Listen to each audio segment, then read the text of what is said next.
Bhojpuri industry की पहली film कौन सी है, जानते हो आप लोग? नहीं जानते? डोंट वरी, मैं हूं ना, मैं आपको बताऊंगा। तो भोजपुरी इंडस्ट्री की जो पहली फिल्म है उसका नाम है गंगा मैया तो है पियरी चढ़ैबो। इस फिल्म की बात करें तो इसमें मुख्य भूमिका में कुमकुम, आसिम कुमार, नाजिर हुसैन थे और इस फिल्म के डायरेक्टर थे कुंदन कुमार।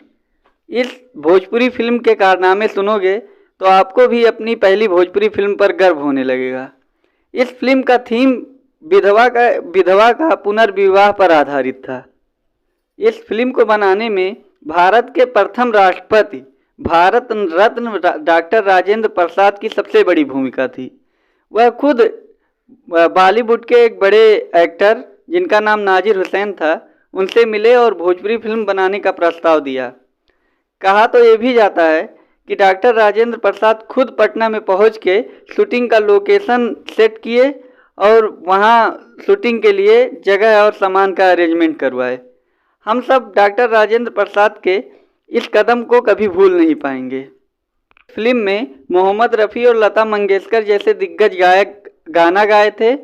और इस फिल्म की सबसे खास बात मैं बताऊं आप लोगों को, तो इस फिल्म की सबसे खास बात यह थी कि इस फिल्म का बजट उस समय 5 लाख का था। उस 5 लाख का इवोल्यूशन रेट निकालें तो आज के टाइम पे वह 4 करोड़ की होगी, जो कि अभी भी 4 करोड़ के बजट की कोई भोजपुरी फिल्म जल्दी नहीं बन रही है। और फिल्म की कमाई सुन के आपके कान खड़े हो जाएंगे।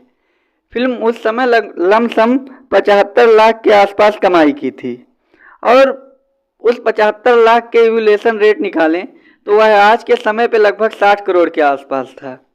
अब मेरा सवाल आप लोगों से कि क्या भोजपुरी इंडस्ट्री इस समय ऐसी कोई फिल्म बना रही है जो 60 करोड़ के आसपास की कमाई कर सकती है?